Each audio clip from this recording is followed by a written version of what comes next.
With all the chaos in the world, more of our clients are asking us for a plan B. Everything from asset protection overseas to second citizenships. But I believe there's a right and a wrong way to get a backup second passport. And today, I'm going to walk you through how to evaluate a backup passport. And I'm also going to go through a list of some of the wrong plan B and some of the right plan B citizenships.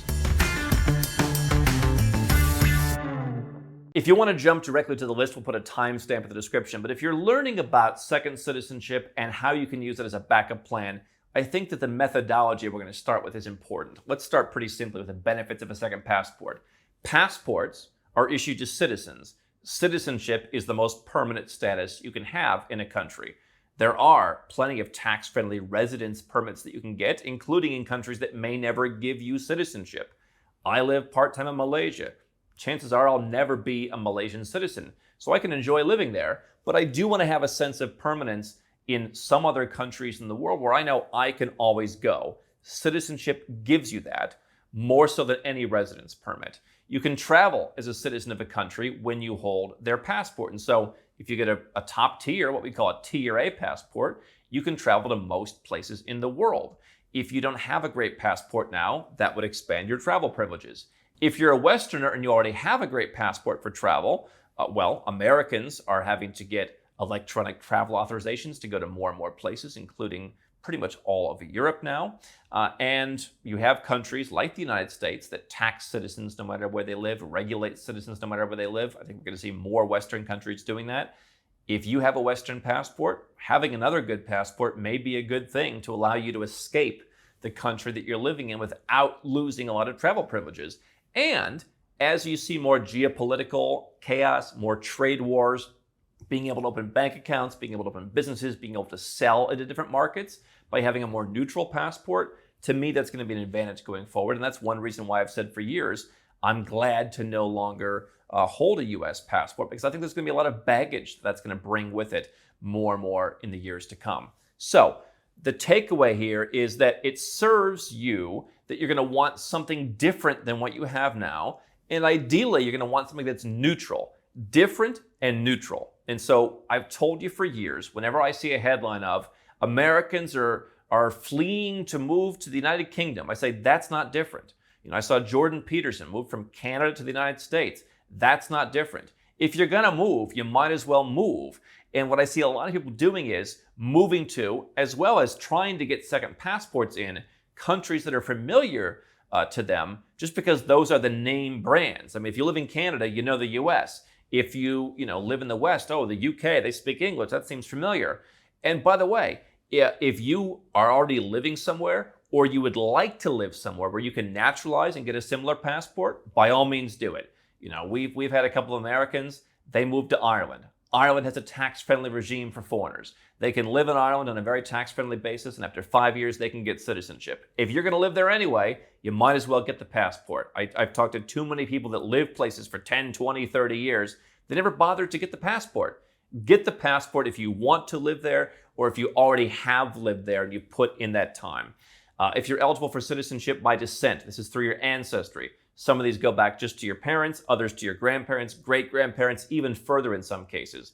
We've helped clients do this in Europe, as well as to a lesser extent, there are some programs in Latin America and the Caribbean.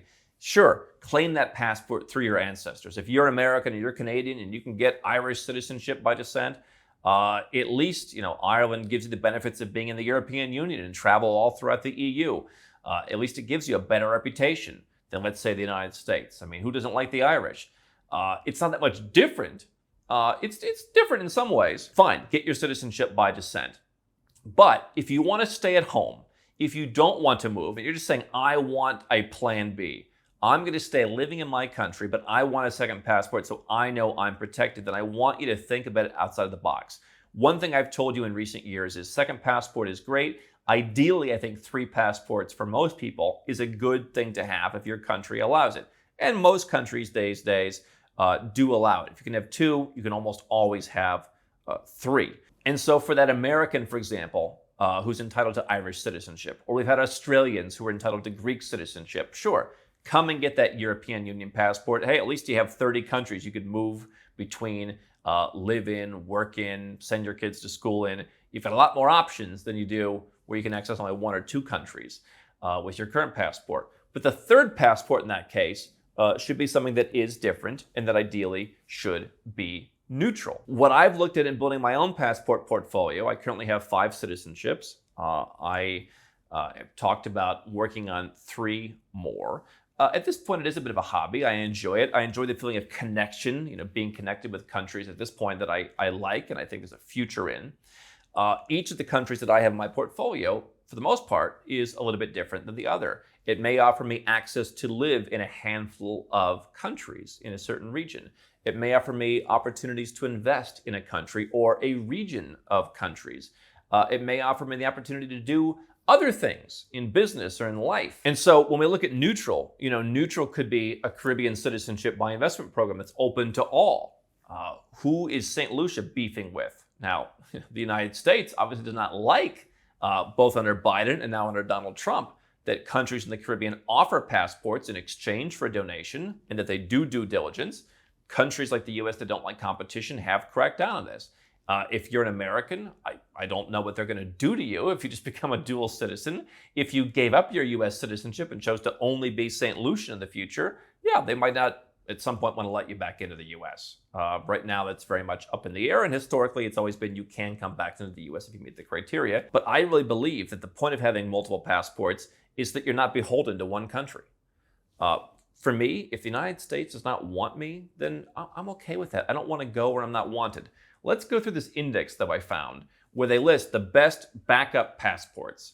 And I find this index to be, well, let's just say I disagree with it. We're going to call this unnamed passport ranking index, where the number 1 ranking passport for your plan B is Australia. Are you kidding me? The country that literally did not let its own citizens leave during the pandemic, a country that literally kicked its own citizens out from returning if they were overseas during the pandemic, a country that is making it harder to exit the country's tax system. Yeah, I mean, by the way, how do you get Australian citizenship? Unless your parents are Australian, you're going to go and live in Australia. It's pretty hard these days because they've said, yeah, we don't really want passive investors, for the most part, coming and living in Australia. So unless you get a job in Australia, okay. Keep in mind, our clientele, we ask for a minimum $1 million in liquid net worth. Our sweet spot is really $5 to $100 million net worth. Those are the clients that really vibe with us, or $500,000 in income if you're just starting out. So, if you have a job, maybe if you have a $60,000 job or a $100,000 job, salaries in Australia are high. Not the worst place to be an electrician, and nothing wrong with that. But as a backup passport for times of uncertainty, I'm not so convinced about that. If nothing else, let's see what happens with Australia's relationship with the United States, with Donald Trump as president. But, Australia has largely followed the U.S. into most of its geopolitical endeavors, and therefore, I think, has that kind of stamp on it that the global South, where I think there's a lot of growth, and I think there's a lot less judgment, is going to say, oh, Australia, okay. So Australia, don't agree. Canada, go and look at the last several years in Canada and see what happened. I understand there were some people who were doing some pretty crazy stuff and then whining how they were mistreated. But yeah, Australia and Canada had a pretty heavy hand, quite frankly. You have to live in Canada. You've got to pay high taxes in Canada for at least 3 years to get that passport. So there's not only, what is it going to do for you? Who knows what the geopolitical future of Canada is? There's all kinds of weird stuff being talked about now. Sure, is it a reputable country? Yeah. Would I call it the best backup passport? No, I wouldn't for at least most citizens in the world. We don't really have too many Chinese or Indian clients. Maybe if you're coming from there, there's some value to that. I would still think that a European Union member state would be superior. Ireland comes in at number 3. That's a country I can get behind to some extent. I know it gets a lot of gruff from people on the right. But Ireland at least gives you access to live in the UK. It can be very tax friendly if you're coming in from overseas. It gives you access to live anywhere in the European Union. At least, Australia, you can live in Australia, New Zealand. Canada, you can live in Canada. Ireland, you can live in 31 different countries if you're its citizen. So no matter what happens in the world, there's some freedom of movement. By the way, not all the European Union is located in Europe. Part of it's in the Caribbean. Part of it is elsewhere in the world. So Ireland, I can kind of get behind if you can get that by descent. If you can get that by going and living 5 years and paying a little bit of taxes, I can get behind that. Finland, no idea how you move to Finland. That's kind of tough. St. Lucia, okay. I'm glad to see I have a St. Lucian passport, one of the best Plan Bs. Now we're talking. Why? St. Lucia's neutral. People say, if you have two passports, what happens when there's an incursion somewhere? Yes, the great St. Lucia Nauru War of 2026. It's brewing. I hear it's coming any day now. That's the reason to be St. Lucian. Most places in the world respect St. Lucia. I've never had a problem using a St. Lucian passport. I don't use it in that many places, but I have used it in places like Ireland. I've used it in Singapore. And I felt like I've been respected.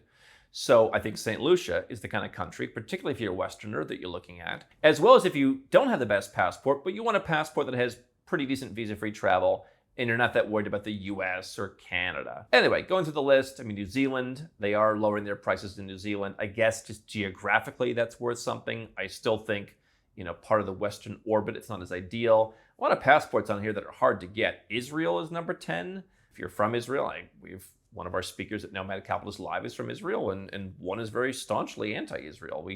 I'm open to that, but I don't know that it's the number 10 best backup passport. Type is St. Kitts and Nevis, same logic as St. Lucia, tax-free country. You can go and live there. They don't bother you. They leave you alone. If you live there, you follow their laws. Seems pretty straightforward to me. That's how it should work. So this list just goes on and on and on. Chile could be a good backup passport. I like that one. Portugal, if you get the golden visa, could be a backup passport. They've redeemed themselves in some ways. Liechtenstein, how are you going to get that? So, the bottom line is, a lot of people are out there telling you which backup passports work, and we created our own Nomad Passport Index where we rank which passports are the best. The reality is everyone's criteria are different. This is why we work with our clients to create holistic and bespoke plans at nomadcapitalist.com/apply, because your plan's different than my plan's, different than everyone else's plan. But here's my best. If you're from the East, you want a good passport. The European Union may not be in the best shape, going forward, but I would rather be Irish or Portuguese or Maltese. I'd rather have those than, let's say, something less neutral like the UK or the United States, where there could be greater tax issues, French citizenship. I wouldn't want that for some of the risks. Australian citizenship we talked about. I think there's more neutral European countries like Ireland, which is not part of NATO. Austria has a citizenship by exception program, multi-millions of euros. They're not part of NATO. There's a neutrality there where they're respected. They have some of the benefits of the EU, and I think they kind of leave you alone. Portugal has a golden visa program. They want investment. Now, they've narrowed where they want the investment, but just even culturally, I look at Portugal. It's a history of maritime trading. We have to get along with people. We understand people leave the country. I see that as more of a cultural impetus to leaving people alone. Now, if you're coming from somewhere in the East, you probably don't have ancestors from somewhere in Europe, like Slovakia or something, but I would take that as well. If you already have a good passport, here's my perspective. There's going to come a time when a country like the United States is not going to like that you have a ticket to freedom. And I've said for years, and I said it during Biden, and now I'm saying it during Trump, I think there's going to come a time when if you decide to leave your good passport country and just have a collection of up-and-coming passports, as I do, that, there's rules, there's requirements, but they don't have a heavy hand. My perspective is, you do what's right for you. If the U.S. government doesn't want you to be free, then the answer is not to not be free. The answer is not to go to the U.S. So, Caribbean and other citizenship by investments like it, Nauru being the new kid on the block, which is a little bit cheaper. Neutral passports, generally good visa-free travel. Haven't really had an issue with it. Even to the extent that, Europe at some point says, oh, we don't like these passport programs. For now, that has been resolved, it seems. But in the future, if they get back on their high horse about it, fine. You can, in all likelihood, get some kind of golden visa in Europe for access. Was just talking to one of our Miss Universe friends from Live Like a King, who said, yeah, I'm going to check out opportunities to get a golden visa for my family because, hey, our passport's not bad, but we need a visa to go to Europe. So Europe's the last piece of the puzzle. So Caribbean citizenship, Antigua and Barbuda, St. Kitts and Nevis, Dominica, Grenada, St. Lucia, which is the one I got, and then Nauru in the South Pacific now. Neutral countries, that's a nice addition to the portfolio. Number 2 is kind of a different passport from what you have in the West, which is Turkey. Turkey's citizenship by investment program. You buy property or you put money in the bank, you hold it for as little as 3 years, you resell it. You keep the passport for life. If you want a passport that has more diplomatic heft, yeah, sure, Turkey has its own geopolitical involvements, but there are plenty of areas where they've been more neutral, and it's different. And yes, you are not going to be able to go, if you're only Turkish, to the US or Canada or Europe without getting a visa. If it's part of the mix, you'll be able to go to Europe with your other passport, or the US or wherever else. But Turkey is very strong in the rest of the world, Central and South America, to some extent in Africa, certainly Eastern Europe, Central Asia, and Southeast Asia. Turkey is a strong passport outside of the Western world. I'll tell you what, I spend most of my time outside of the Western world. I find it more freeing. I find it more enjoyable. It's where I want to be. It's where the future is. Where am I looking to travel more in the next year? I'm looking to travel more to Central Asia, Africa, and retrace some of my steps in Southeast and in South Asia.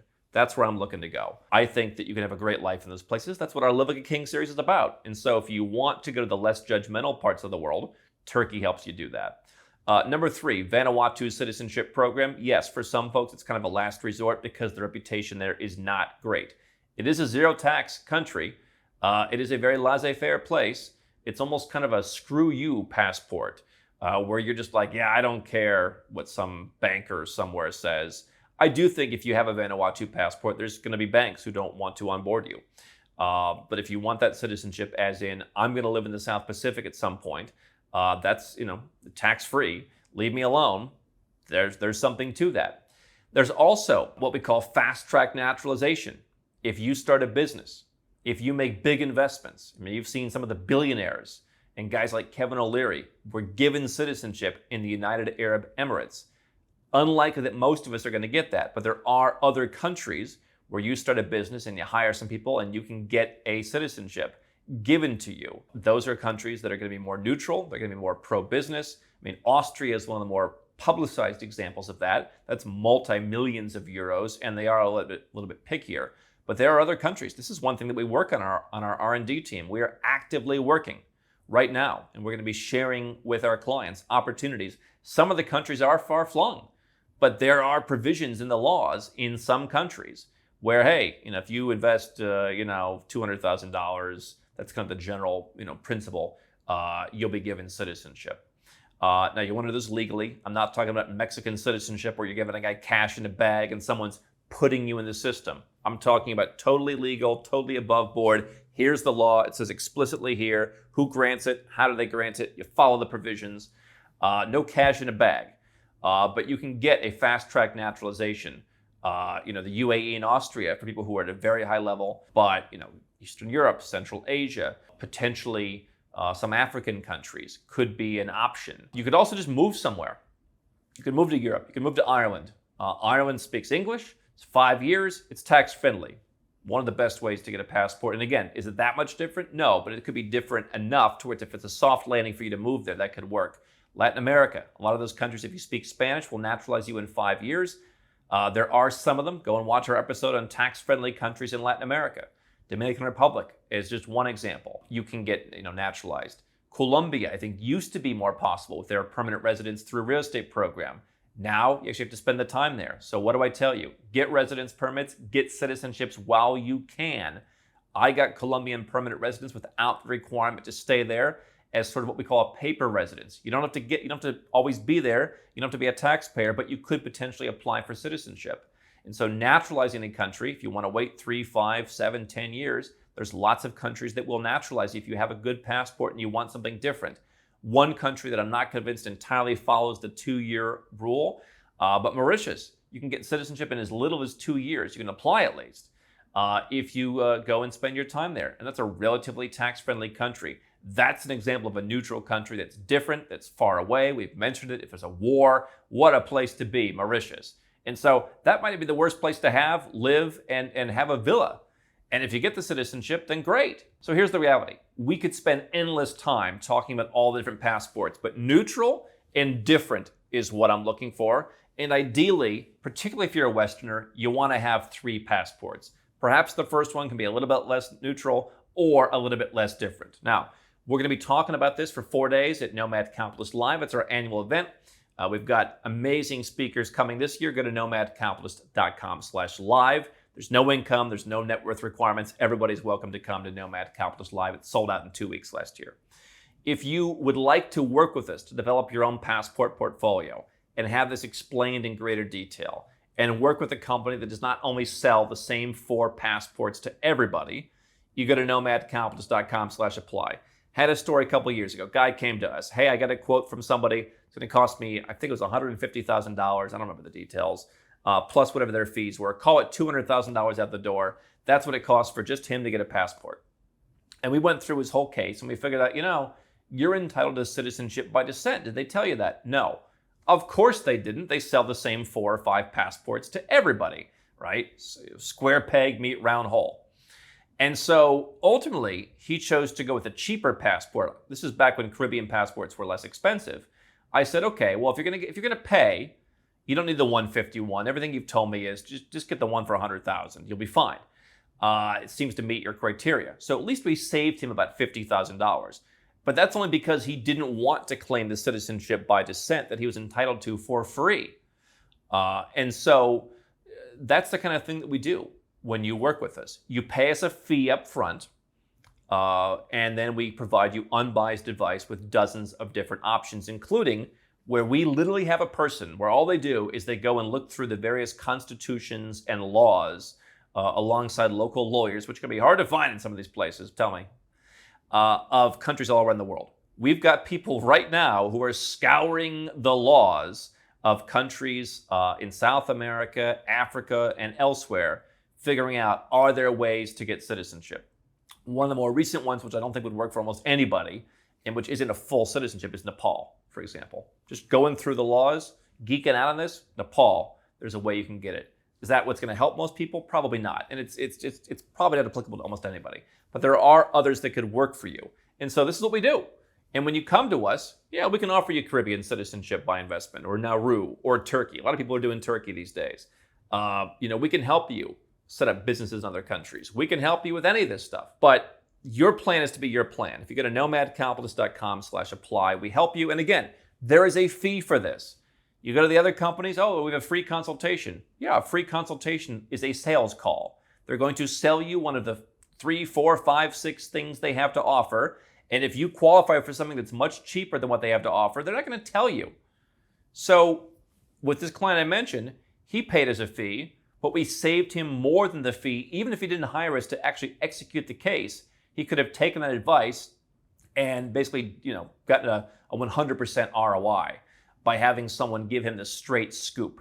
Someone who's not motivated by a commission, as many of these people selling stuff elsewhere are. Someone who charges you a fee to give you the straight scoop. You get that at nomadcapitalist.com/apply.